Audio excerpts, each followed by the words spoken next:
You grew up in New York. What are we standing for? Are we not concerned about? So, and I put that question forward because, again, your experience growing up in those areas, how is that not a hypocritical argument today? When you're saying, you know what I mean, we're going to do this, we don't care the price that somebody else is going to have to pay on the other side. Does that make sense? Yeah, absolutely, absolutely. We were having this conversation earlier, and this hits me hard because I live in New York. I remember New York growing up. It was this nostalgia, this environment where you see these big buildings and lights, and you see so many beautiful things taking place. Right? That emotion gave you a feeling to be really, really proud of being in New York. I'm a New Yorker, right?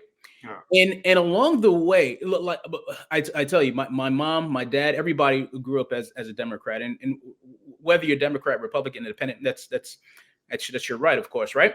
I grew up in that sentiment, and what I'm experiencing now is that there's a shift. There's a shift in sentiment. There's a shift in policy. There's a shift in greed.